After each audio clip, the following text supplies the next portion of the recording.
이 예수는 너희 건축자들의 버린 돌로서 집 모퉁이의 머릿돌이 되었느니라. 다른 이로서는 구원을 받을 수 없나니 차나 사람 중에 구원을 받을 만한 다른 이름을 우리에게 주신 일이 없음이라 하였더라. 지난 2주 동안 우리가 사도신경의 첫 부분에 대해서 하나님 아버지에 대해서 우리 믿음의 내용입니다. 삼위일체 하나님 중에 아버지 하나님에 관련된 부분들을 함께 상고했습니다. 창조의 하나님 그리고 섭리의 하나님이라는 것으로 사실은 하이델베르그 요리문답은 좀 오래됐기 때문에 삼위일체에 관련된 내용으로 그렇게 많이 질문하고 있지 않습니다. 그래서 그냥 넘어가게 되었습니다만 어찌되었든 삼위일체의 하나님이라고 할 때는 하나님은 한 분이십니다. 하나님은 세 분이십니다. 이것을 동시에 가져가는 용어, 그 삼위일체라고 부릅니다. 한 분 하나님만 지나치게 더 믿고 강조하고 삼위일체 하나님을 덜 강조하게 될 때는 일신론에 빠지게 되어서 문제가 되고, 반대로 삼위의 하나님만 강조하게 되면 삼신론에 빠지게 되어서 한 분이신 하나님에 대한 부분들을 간과하여 그래서 이 부분에서 많은 이단들이 나오게 됐습니다. 우리는 그래서 이성으로는 이 두 가지가 함께 갈 수 없고 받아들일 수가 없지만 믿음으로 그저 수납합니다. 그렇게 말씀하시니 그러한 줄 알고 믿습니다. 하나님은 한 분이십니다. 하나님은 세 분이십니다. 그러면 무엇이 한 분이요? 무엇이 세 분입니까? 라고 물을 때 우리 믿음의 교부들이 여기까지는 표현을 했습니다. 하나님은 본체 또는 본질, 본성으로는 한 분이십니다. 하나님은 위격으로는 세 분이십니다. 라는 표현을 이야기했습니다.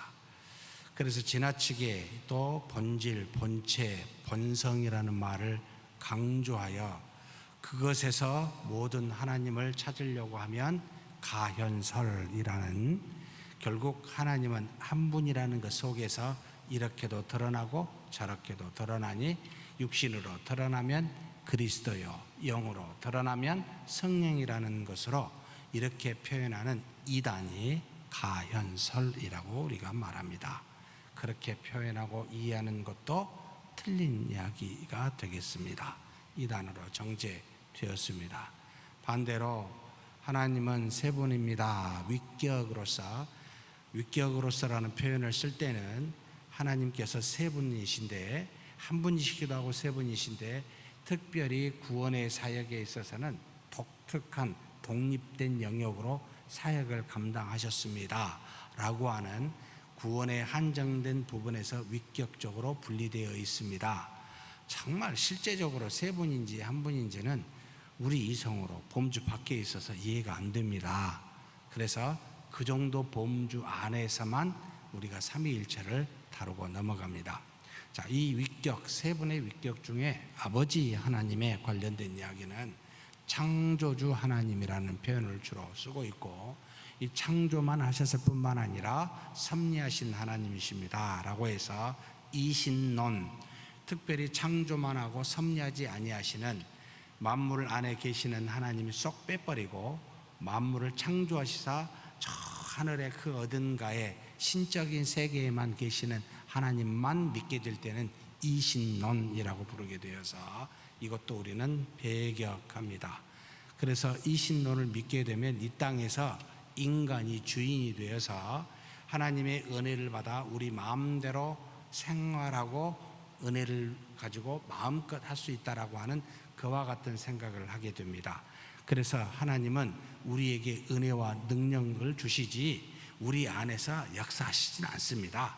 은혜와 능력을 가지고 우리가 주신 믿음으로 이 땅에서 우리 마음대로 행하면 됩니다 라고 하는 사고에 빠지게 되어서 하나님은 멀리 계시고 나중에 죽었을 때 우리를 심판만 하시는 하나님이라고 착각하는 분도 상당수 성도들 안에, 교인들 안에 있습니다. 이것도 틀린 이야기입니다.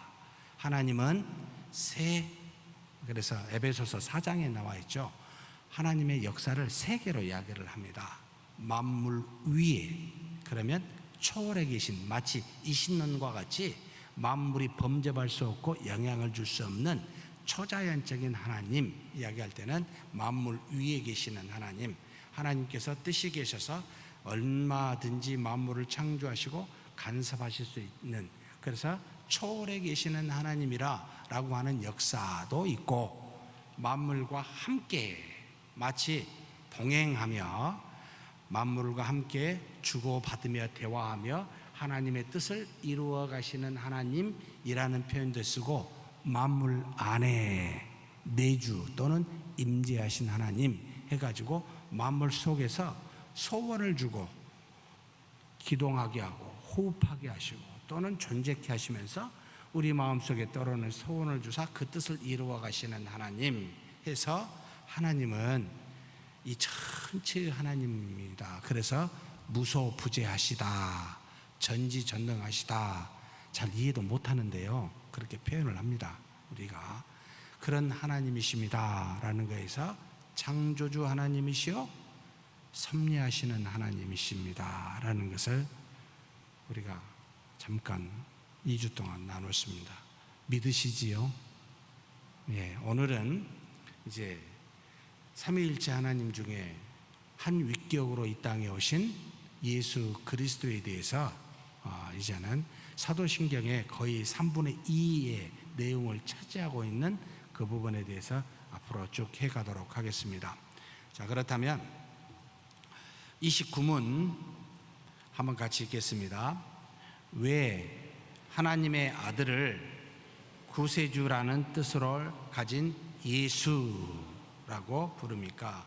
예수는 헬라어로도 그대로 예수라고 헬라어로 되어 있습니다. 예수라는 의미는 구세주 또는 구원자라는 의미입니다.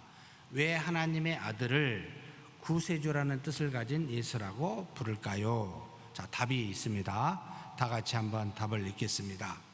그가 우리를 죄로부터 구원하셨기 때문이며, 구원은 다른 이에게서 찾아서도 안 되고 찾을 수도 없이 오직 예수에게만 있기 때문입니다.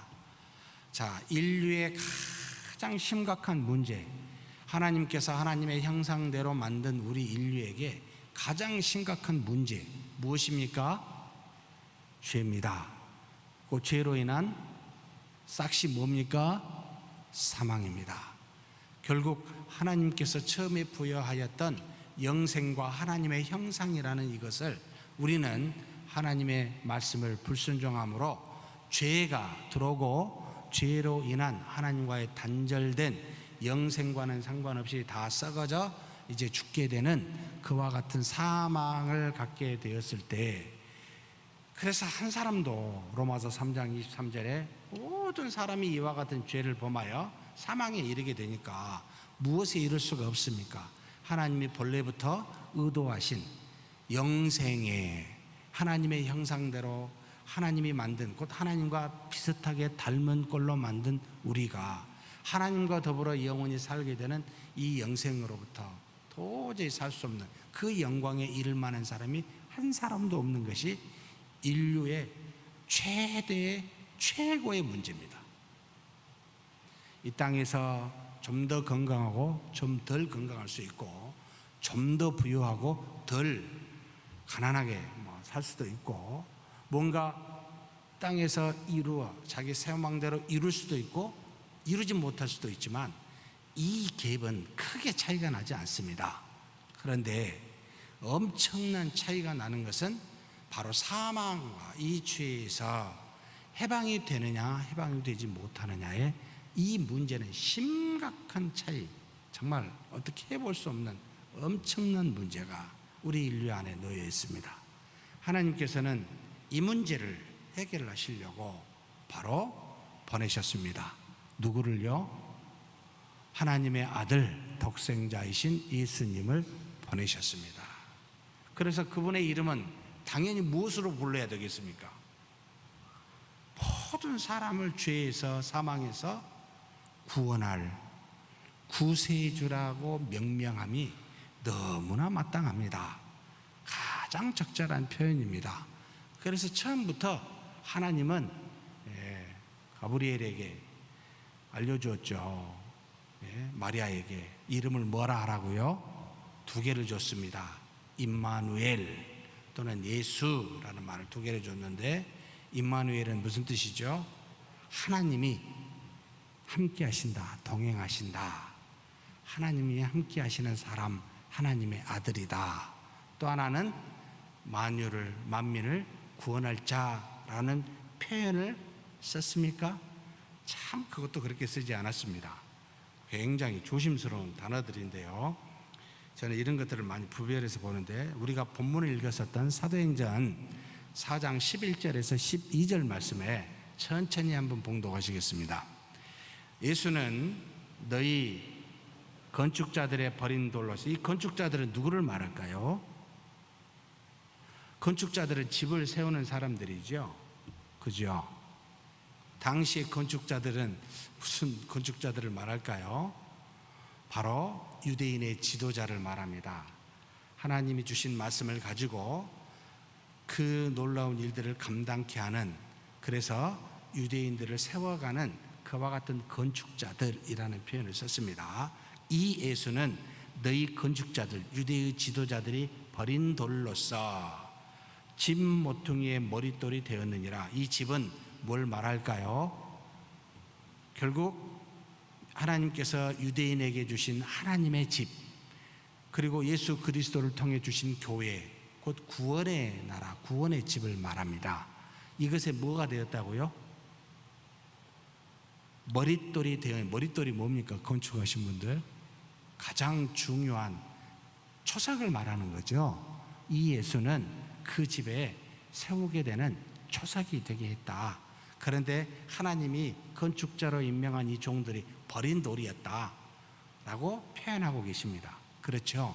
십자가에 못 박혀 죽이셨죠. 그런데 머릿돌이 되게 했습니다. 자, 그러면서 12절 다시 천천히 읽어보겠습니다. 다른 이로서는 구원을 받을 수 없나니, 그러니까 다른 사람으로서는 구원을 받을 수가 없어요.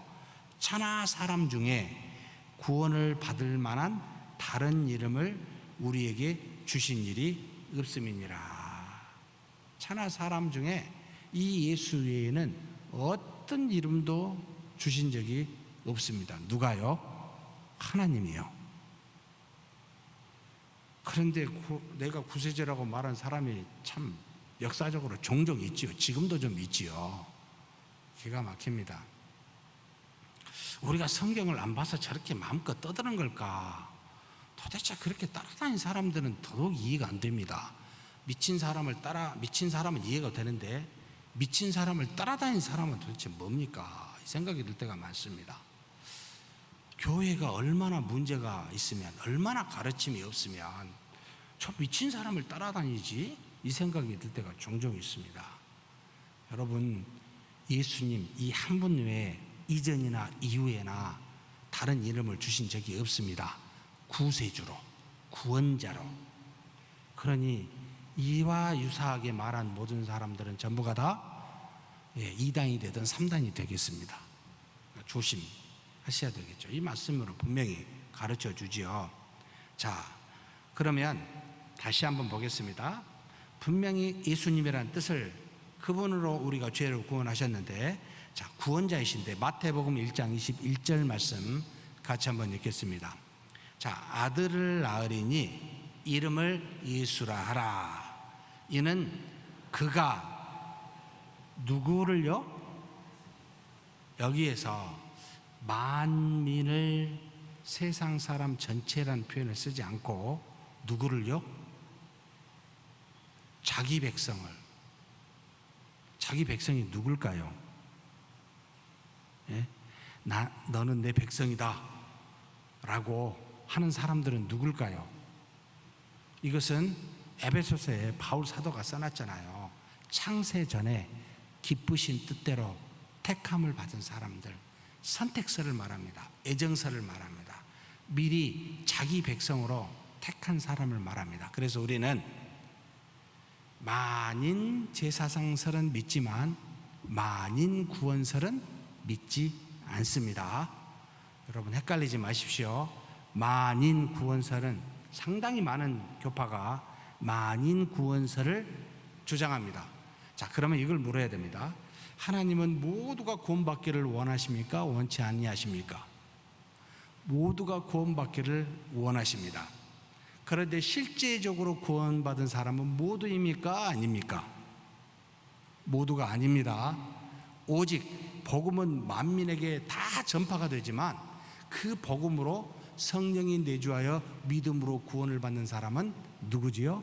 하나님이 택한 자기 백성만 구원에 이르게 됩니다.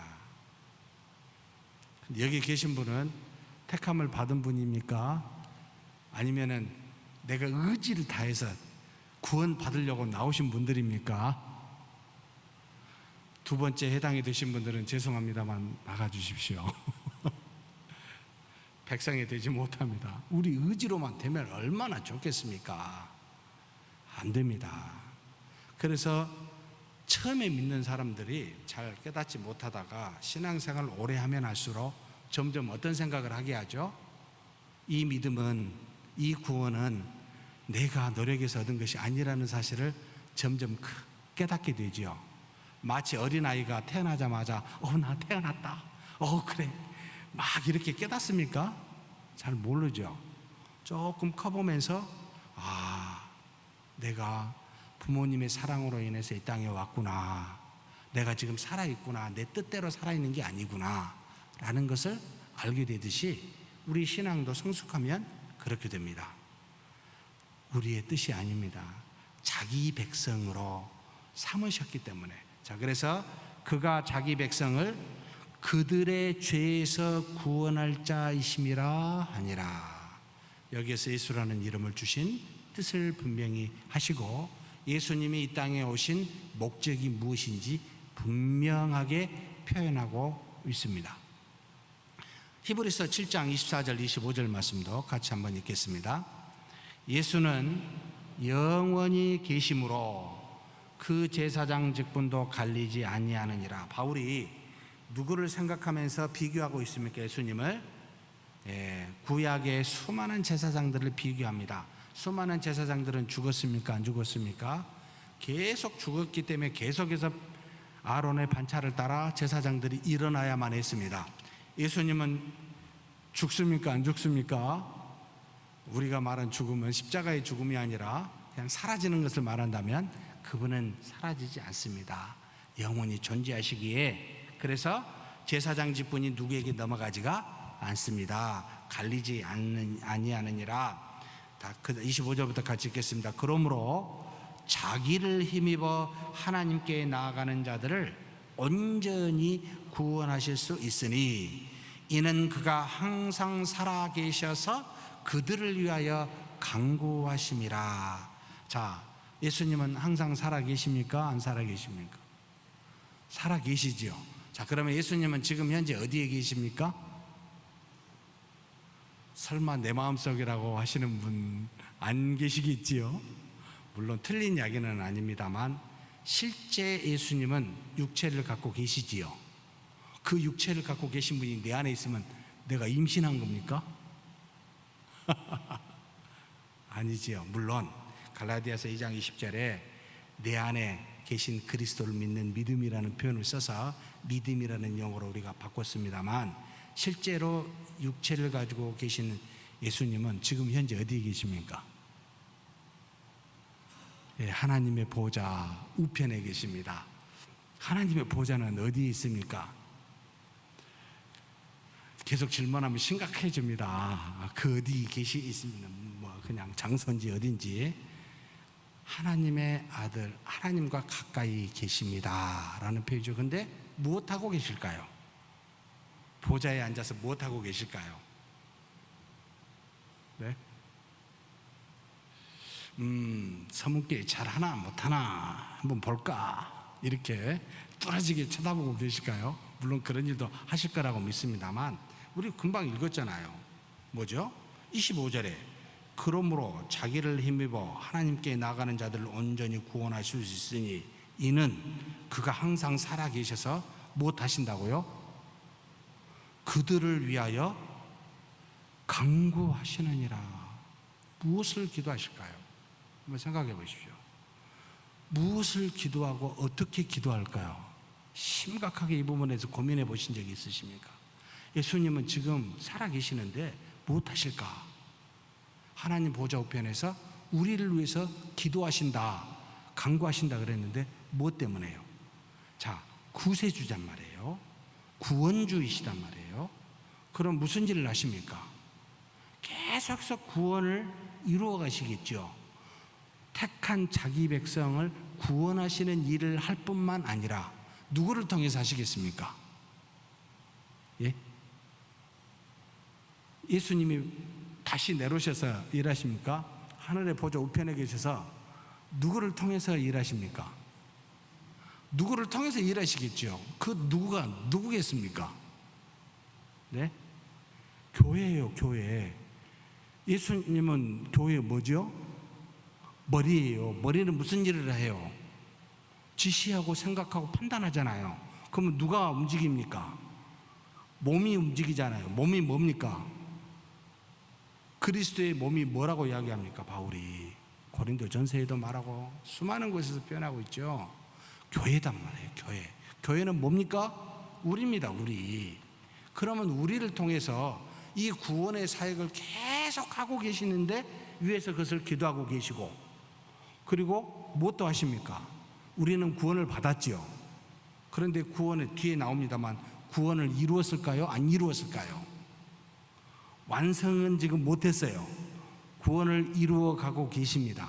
아직 구원받은 자가 구원받은 자로서의 충만한 상태로 도달하지 못하니까, 죄가 있으니까 이것을 놓고 하나님, 이 사람은 내 피로 산 하나님의 자녀입니다.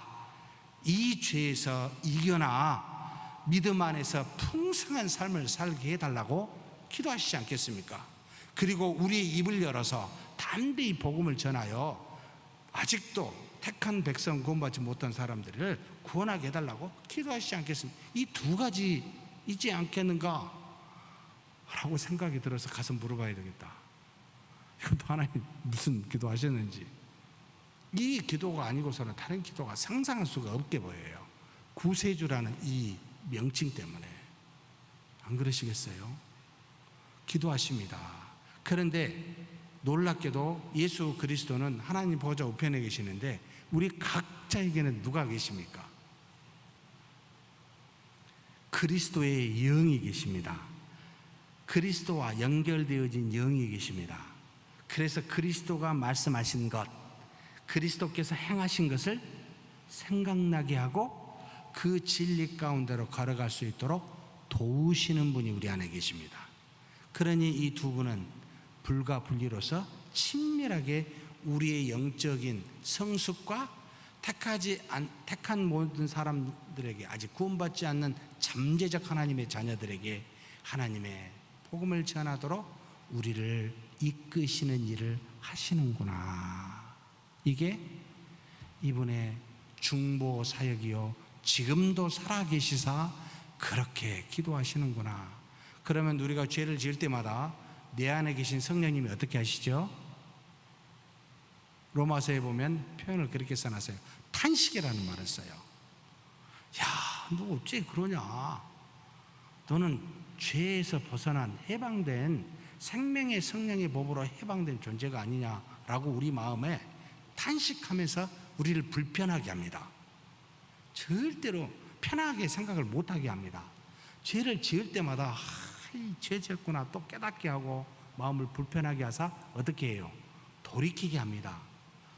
회개케 해서 일어서게 하십니다. 이 일이 거룩함, 성화되어짐, 성결해 가는 과정, 정결함, 이런 표현을 쓰고 있습니다.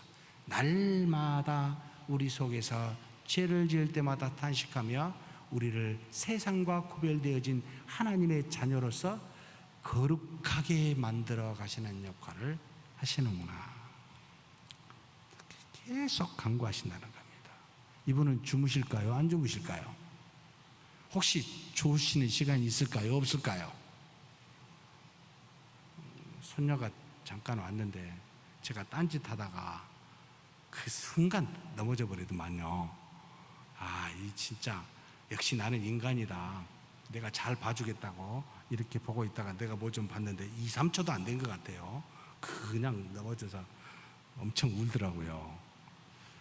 하나님이 우리 같으면 어떻게 될까요? 잠시 한눈 2, 3초만 팔아도 우리는 죄를 짓습니다.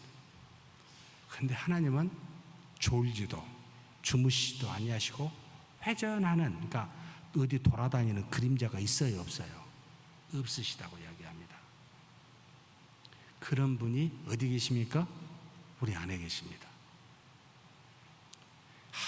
참 묵상하면 묵상할수록 감사하기도 하고 무섭기도 하고 참 내 죄악 때문에 아프기도 하고 수많은 생각들을 하게 합니다. 항상 살아 계시사 간구하니라. 믿으십니까? 믿는 저와 여러분이 되기를 주의 이름으로 축복합니다. 자, 그렇게 구원자라는 이름을 줬는데 하나님, 곧 하나님이 보내신 이 예수에게만 구원이 있다는 겁니다. 자, 이사야서 43장 11절 말씀 같이 보겠습니다. 한번 읽겠습니다. 곧 나는 여호와라. 나 외에 구원자가 없느니라. 하나님 외에 구원자가 없습니다. 하나님이 보내신 독생자 외에 구원자가 없습니다. 또 이 독생자와 함께 있었던 독생자가 보내신 그리스도의 영 성령이 없이는 구원자가 없습니다. 삼위일체 하나님 아니고서는 이 땅에 어디에도 구원에 이를 만한 이름이 없습니다 라는 것을 지금 말해주고 있습니다. 그런데 구원이 여기 있다라고 말하는 인간들이 존재합니다. 참 기가 막힙니다. 깃발 꽂아놓고 뭐 일하는 거예요? 그런 것은 또 눈에 잘 보여요. 이 세 분은요, 우리 구원 주신데 눈에 잘 안 보여요. 그리고 뭘 만들지 말라 그러니까 더더욱 만들지도 못해요. 그런데 이 눈에 보이는 사람들은 잘도 만들어냅니다. 눈에 현혹하게 확 오게. 그러니까 그 기대에 모여가지고 2단위, 3단위, 4단위 막 이렇게 되잖아요. 요한복음 15장 5절 말씀 같이 한번 읽겠습니다. 나는 포도나무요 너희는 가지라. 그가 내 안에 내가 그 안에 거하면 사람이 열매를 많이 맺나니 나를 떠나서는 너희가 아무것도 할 수 없습니다. 그리스도 안에 구원이 있고 그리스도 안에서 구원의 열매를 맺게 됩니다. 구원만 받은 것이 아니고 뒤에 보겠습니다만 구원의 각종 열매들을 맺게 됩니다. 그리스도 안에서만 가능합니다. 그래서 제가 가장 그리스도와 헷갈리게 하는 게 하나가 있어요. 이게 그리스도인가 아닌가 하는 게 세상일까요? 교회일까요? 네? 한번 생각해 보십시오. 이게 그리스도야 아니야 라고 잠시 헷갈리게 하는 게 세상이겠습니까? 교회겠습니까? 여러분, 이리로 나타나겠습니까? 양하고 비슷하게 양의 탈을 쓰겠습니까? 이리로 나타나면 다 도망가죠. 안 그러겠습니까? 나 이단이다 그러면 금방 도망가죠. 여러분, 교회가 굉장히 그리스도와 유사하기 때문에 항상 이 교회가 문제가 됐습니다. 그래서 저는 교회와 삼위일체 하나님과는 구별시켜야 된다. 철저하게 우리는 하나님을 믿는 믿음의 사람들이 모인 곳, 이것이 교회입니다. 교회 안에 그리스도께서 계시사 은혜가 있지 교회가 은혜를 주지 않습니다. 그리스도가 은혜를 줍니다. 그리스도가 구원을 줍니다. 교회가 구원을 주지 않습니다. 그래서 가급적 교회 이름은 어떻게 하라고요?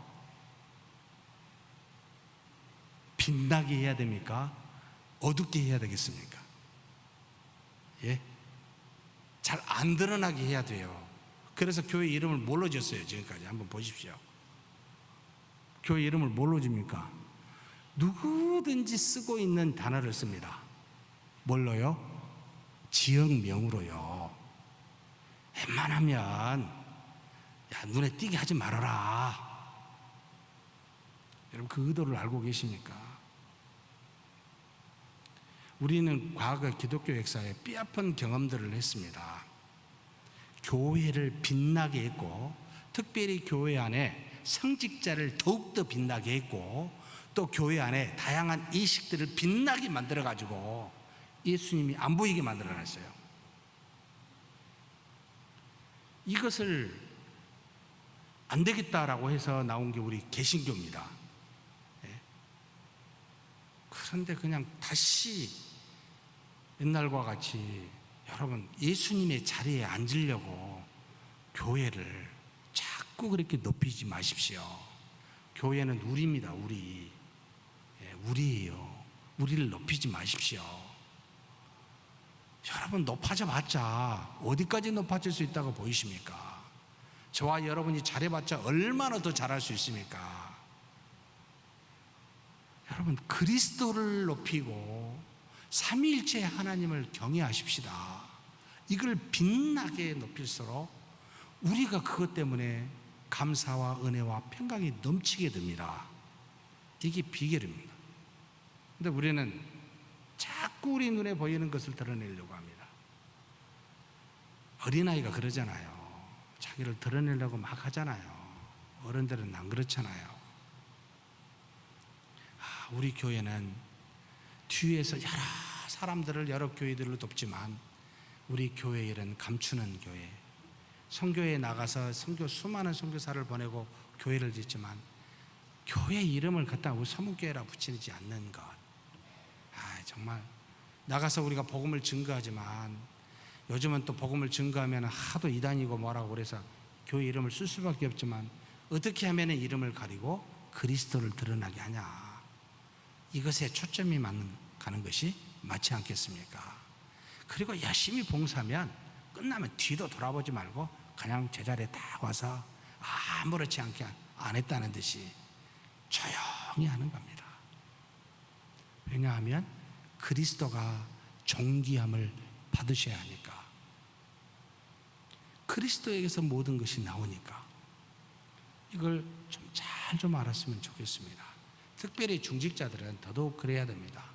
교회에서 무슨 일을 하면 할수록 누가 드러나야 되겠습니까? 여러분 한번 생각해 보시면 내가 열심히 일을 했습니다. 내가 한 겁니까? 하나님이 하신 겁니까? 믿음이 있으신 분들은 하나님이 하셨다고 그러겠죠?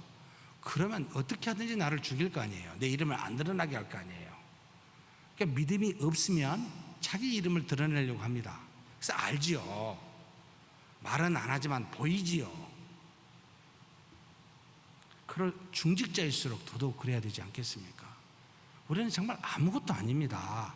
한 방이면 갑니다. 그냥 될 일을 알지 못하는 어리석은 존재입니다. 육신이 얼마나 연약합니까?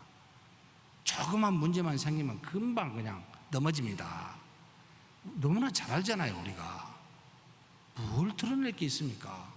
하나님이 그냥 손만 대면 어찌할 수 없는 우리인데, 그렇다면 하나님만 존귀 여김을 받도록 어떻게 하든지 그분의 이름만을 드러내도록 좀 했으면 좋겠습니다. 우리 교회에 특별히 어르신들이 많이 있습니다.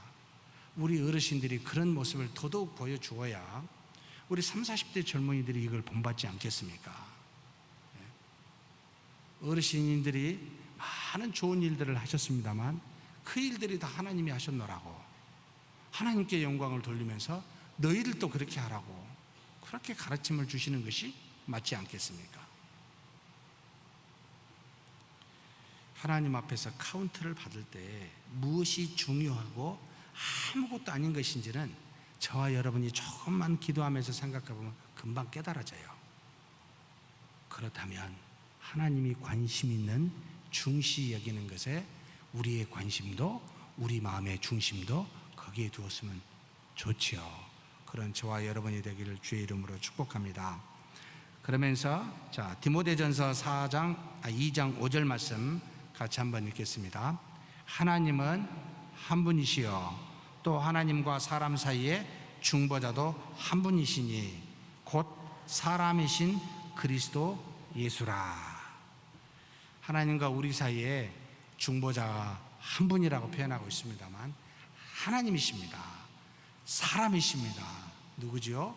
예수 그리스도이십니다. 그런데 사실 또 한 분의 중보자가 이 예수 그리스도가 가시고 난 다음에 다른 중보자가 오셨죠? 누구지요? 성령의 하나님이십니다. 다 사실 삼위일체 하나님이시죠.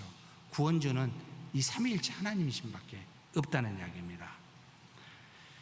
그러므로 예수님만 믿으십시다 라고 말한 이유가 여기에 있습니다. 예수님 이름이 만병통치약입니까? 라고. 예, 그렇습니다. 진짜 그분 안에서만 구원에 이르고 그분에게서만 모든 것이 나오기 때문에 그렇습니다. 자, 그렇다면 30문 같이 문제 한번 읽겠습니다. 소위 성인들이나 자기 자신 또는 다른 곳에서 구원을 찾는 사람들도 진실로 유일한 구세주 예수님을 믿고 있는 것입니까? 아니지요. 자, 예수님을 믿는다고 하는데 구원을 다른 데서 또 찾아요. 성인들에게서 찾는 사람에게서 찾는 사람이 있습니다. 예수님도 믿고 이것도 필요해 라고 하는 겁니다. 때로는 율법의 행위에서 찾는 사람도 있습니다. 이런 사람은 하나님의 자녀로 구원받았습니까? 라고 물을 때 아닙니다 라고 답을 굉장히 강력하게 했습니다. 이것은 당시 하이델베르크의 카톨릭을 염두에 두고 있는 표현이기도 합니다. 카톨릭에 있는 사람들이 온전한 그리스도 외에 그리스도만 믿는 게 아니고 다른 것까지도 믿고 있다면 구원받지 못했다라고 하는 굉장히 강력한 메시지를 이야기하고 있습니다. 왜 그렇습니까? 자, 그러면 답을 아닙니다 해놓고 그 다음부터 한번 읽겠습니다. 비록 그들이 예수님께 속한다고 주장할지라도 그 행위로 말미암아 유일한 구세주이신 예수님을 부인하는 것입니다. 그렇다면 예수님이 완전한 구세주가 아니든지, 자, 예수님 외에 또 뭐가 필요하다면, 여러분 예수님을 부인하는 건데 예수님 갖고는 뭔가 부족하다는 거예요. 그러죠? 예수님 한 분만으로 또 충분한데 아니 부족하다라고 생각하니까 그건 아니다 믿는 게, 이렇게 지금 표현하고 있는 겁니다. 그 다음에 참된 신앙으로 예수님을 영접한 사람이 자신의 구원에 필요한 모든 것을 그 안에서 받아 누리든지 둘 중에 하나이기 때문이잖아요. 완전히 믿어서 그 안에서 구원을 누리든지 아니면 뭐가 부족하다고 해서 누리니까 둘 중에 하나가 아니냐. 그러니 구세주 외에 또 다른 것이 필요하다고 하면 그건 아니다, 구원받지 못했다, 믿음이 아니다, 이렇게 지금 말하고 있는 겁니다. 오직 그리스도를 믿는 믿음이 아니라 다른 성인을 믿거나 행위를 믿으면 구원이 없습니다. 그리스도를 믿는다고 말하면서 그렇게 말하면 구원이 없습니다 라고 지금 말하는 겁니다. 고린도전서 1장 12절에서 13절 말씀입니다. 같이 한번 읽겠습니다. 내가 이것을 말하거니와 너희가 각각 이르되 나는 바울에게, 나는 아볼로에게, 나는 게바에게, 나는 그리스도에게 속한 자라 한다는 것이니 그리스도께서 어찌 나뉘었느냐. 바울이 너희를 위하여 십자가에 못 박혔으며 바울의 이름으로 너희가 세례를 받았느냐. 여러분, 바울을 말하고 여기 또 뭐 게바를 말하고 아볼로를 말한다는 것은 다 교회 안에 있다는 말이잖아요. 그렇잖아요. 그런데 교회 안에서 나는 초대, 지금 고린도 교회인데 초대 복음을 전한 나는 바울을 좋아해, 난 바울파야. 그랬더니 그 다음에 구약에 능통한 아볼로가 왔습니다. 여러분, 바울은 잘은 모르지만 대머리에다가 안짱다리, 키가 짤막하다고 알려져 있습니다. 외모가 별 볼 일이 없어요. 말도 조금, 사실은 글은 잘 썼지만 말을 조금 못한다고도 알려져 있습니다. 그런데 이 아볼로는 말에 능통해요. 구약의 정통이에요. 얼굴도 잘생겼어요. 2대 당회장이에요. 성도 중에 나는 아볼로파다. 진짜 너무 멋있다. 너무 말도 잘하고 구약의 말씀도 아주 정통하다. 그래, 나는 이분을 따라가야지 라고 하면서 바울파 나 있는 듯이 우리는 아볼로파야 라고 말합니다. 그랬더니 저쪽에서 앉아 계신 분이 자식들 놀고 있네. 진짜 사도가 누군 줄 알아? 야 임마, 예루살렘에 있는 전국에 다니는 베드로야. 베드로를 한 번이라도 봤어? 못 봤지? 나는 베드로파야. 이렇게 쭉 이야기하는 겁니다. 그랬더니 2층에 앉아 계신 분이 밑에서 다들 놀고 있네. 나는 예수파야. 정말 한심한 노릇이지요. 여러분, 예수님이 나눠졌습니까? 우리의 구원은 무엇으로 비롯되었습니까? 딱 한 분입니다. 하나님의 아들 예수 그리스도입니다. 그러니 교회 안에서 무슨 파 만든다는 것이 얼마나 우습습니까? 그리스도의 이름으로 구원받은 사람이 사람을 좋아해서 나눈다는 게 말이 됩니까? 우리는 서로 사랑할 뿐입니다. 이해와 용서와 긍휼을 가지고 서로 사랑하며 구원을 이루어가고 그 열매를 맺는 존재들입니다. 서로의 연약함을 붙잡아주고 세워주면서 함께 가는 곳입니다. 그런데 나는 누구 파라고, 옛날에 나는 누구 했다고. 여러분, 교회 안에서 그런 이야기 좀 안 들었으면 좋겠습니다. 이제 우리는 그리스도 안에 가족입니다. 형제 자매. 여러분, 예수님 앞에 섰을 때 뭐라고 답변하시려고 하세요? 그런 생각과 말을 무엇으로 여러분 변명하시겠습니까? 예수님이 나눠졌습니까? 우리는 형제의 잘못의 죄에 대해서 권면하여 돌이키게 하고 함께 하나님 앞에서 세워져 가는 존재들입니다. 그런 부분에 대해서는 말할 수 있습니다. 그런데 무슨 파를 만든다? 파당을 한다? 여러분, 예수파라고 하는 것도 그게 말이 됩니까? 안 되죠. 그래서 교회 안에서는요, 여러분 무슨 회를 우리가 지금 크게 두 개가 있습니다. 교회에는 공적인 부서가 있고, 그리고 교회에서 인정한 자치 부서가 있습니다. 전도회가. 기타 다른 회를 조심스럽게 만듭니다. 왜냐하면 이 회가 우리가 교회 역사적으로 늘 지금도 경험하고 있어요. 굉장히 많은 파당을 만들어가면 이게 도대체 파당의 목적이 뭡니까? 라고 물을 때마다 정말 그리스도의 덕을 세우고 구원주이신 그리스도를 향한 믿음으로 세워가는 역할을 합니까? 아니면 형제의 잘못을 지적하여 그 사람에게 뭐라고 말하기 위해서 이 파당을 만듭니까? 한번 생각해 보십시오. 우리 서문교회는 오직 그리스도를 믿는 믿음으로만 세워져야 됩니다. 다른 그 무엇으로는 우리끼리의 다툼과 싸움에 여러분 도구로 전락하게 됩니다. 다시는 이런 경험을 하지 말자. 우리는 이미 다른 교회보다 많은 경험들을 했으니까 다시는 이러지 말자. 여러분, 매일 기도하십시오. 전 매일 기도합니다. 우리 교회가 이런 문제를 가지고 다시 한번 이런 일이 없어야 됩니다. 하나님, 정말 부끄러워서.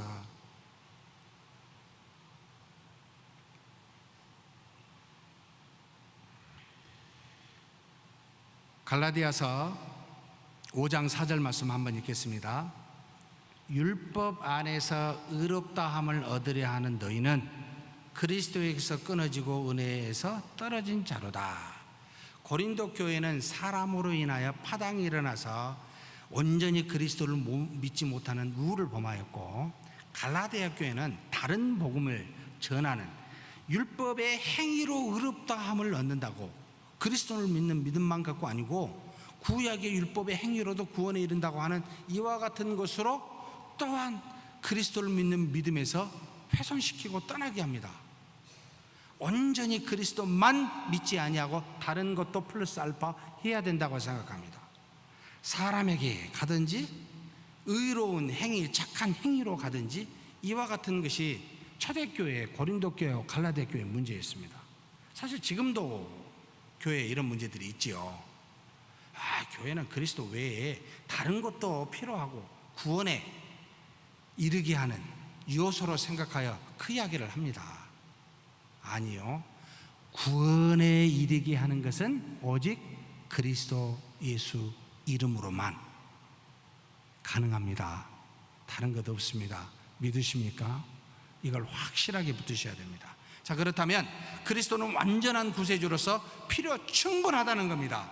만약 그렇지 않다면 무엇이 필요하게 되기 때문에 성경에 미리 알려주고 하나님이 알려주시고 그 이름을 뭔가를 더 이야기하셨겠죠. 없다는 겁니다. 그래서 골로새서 1장 19절에 20절에 아버지께서는 모든 충만으로 예수 안에 거하게 하시고, 모든 충만으로 예수 안에 거하게 하시고, 그의 십자가의 피로 화평을 이루사 만물 곧 땅에 있는 것들이나 하늘에 있는 것들이 그로 말미암아 자기와 화목하게 되기를 기뻐하심이라. 오직 예수 그리스도 이름으로 말미암아 땅에 있는 것들과 하늘에 있는 것들을 여러분 하나님과 더불어 화목하게 하셨습니다. 사람이 아닙니다. 에베소서 2장 8절에서 9절 말씀입니다. 너희는 그 은혜에 의하여 믿음으로 말미암아 구원을 받았으니 이것은 너희에게서 난 것이 아니요 하나님의 선물이라. 믿음으로 말미암아 구원에 이릅니다. 다른 게 아닙니다. 다른 것이 필요치 않습니다. 믿음으로만 구원에 이릅니다. 행위에서 난 것이 아니니 이는 누구든지 자랑하지 못하게 함이라. 베드로전서 1장 8절에서 9절 예수를 너희가 보지 못하였으나 사랑하는도다. 이제도 보지 못하나 믿고 말할 수 없는 영광스러운 즐거움으로 기뻐하니 믿음의 결국은 뭐라고요? 곧 영혼의 구원을 받음이라. 영혼의 구원을 주는 건 뭐라고요? 다른 말로 말하면 믿음이라는 겁니다. 믿음 외에 없습니다. 그리스도를 믿는 것, 삼위일체 하나님을 믿는 것, 사도신경 전체를 고백하여 믿는 것, 성경 전체를 믿는 것, 이것 외에 답이 없습니다. 이것을 말하는 거죠. 자, 그렇다면 믿음은 구원의 필수 조건이에요. 믿음은. 그러면 이제 여기서만 머무르면 또 문제가 돼요. 의로운 행위는 뭡니까? 이제 이건 뭐예요? 자, 의로운 행위는 구원의 조건이 아니라 구원의 열매로서, 곧 구원받은 사람들이 열매로서 나타나는 것으로 구원 안에서 누리는 열매를 말합니다. 이해하셨나요? 믿음은 구원을 이루게 하는 유일한 길인데, 행위는 어떤 구원을 줄 수가 없는데 구원받은 사람들이 이 땅에서 구원받았음을 증거하고 나타내는 열매로 의로운 행위, 착한 행위가 나옵니다 라는 말을 지금 성경에서 말하는 겁니다. 이해하셨나요? 그래서 구원의 조건으로 행위를 말하지 마시고, 의로운 행위는 구원받은 저와 여러분이 구원받았습니까? 보여주세요. 그렇게 보이는 겁니다, 이 열매를. 자, 요한일서 1장 7절 말씀 같이 한번 읽겠습니다. 그가 빛 가운데서 계신 것 같이 우리도 빛 가운데 행하면 우리가 서로 사귐이 있고. 자, 빛 가운데서 우리는 구원받은 자예요. 빛 안에 있어요. 그 안에서 뭐예요? 행하면 사귐이 있습니다. 서로 믿음의 교통에 선한 열매가 있습니다. 그러면서 그 아들 예수의 피가 우리를 모든 죄에서 깨끗하게 하실 것이죠. 아니, 깨끗하게 안 해서 깨끗하게 하신 겁니까? 그 말이 아니지요. 이미 구원 받으면서 다 깨끗함을 받았는데 살면서 계속해서 우리가 죄를 지니까 이것도 계속해서 씻어주는 은혜가 있다, 깨끗함을 받게 하신다라는 말입니다. 빛 안에 거한 사람들은, 빛의 자녀들은요.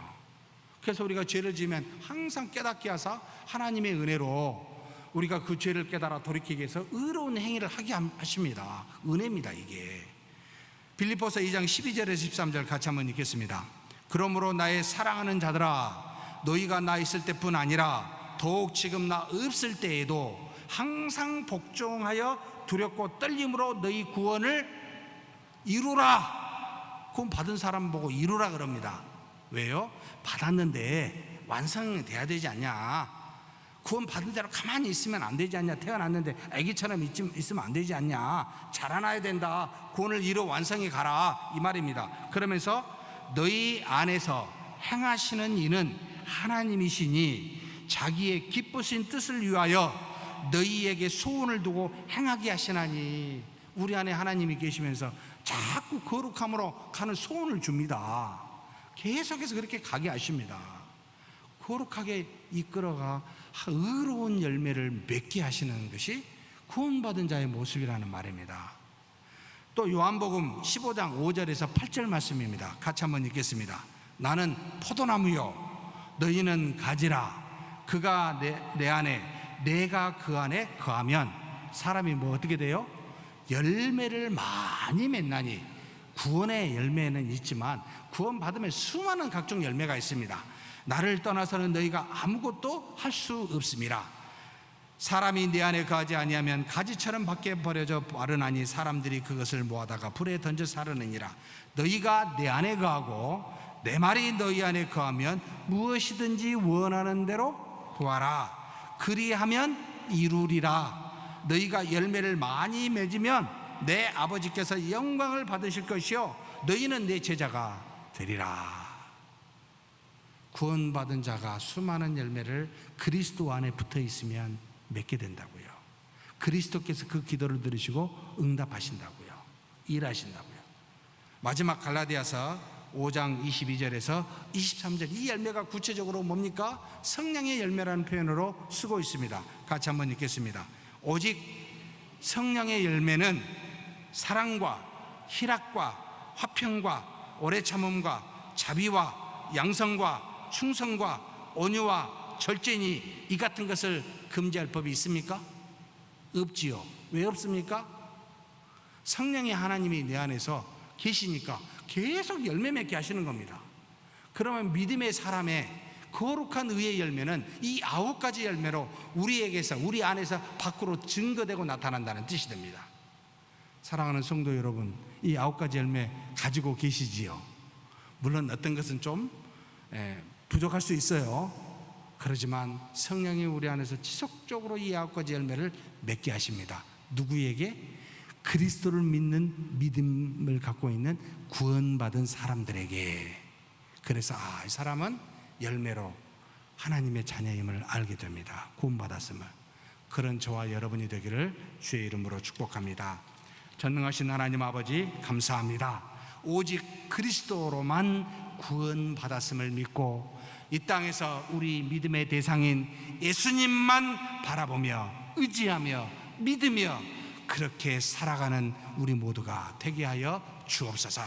그러나 이 믿음이 우리 안에서 성령의 역사로 나타나 이제는 구원을 이루는 열매를 맺게 하신 줄 믿사오니 성령 안에서 사랑과 희락과 화평과 오래 참음과 자비와 양성과 충성과 그리고 온유와 절제와 같은 놀라운 열매들이 맺게 하여 주옵소서. 우리 주님 예수님의 이름으로 기도하옵나이다. 아멘.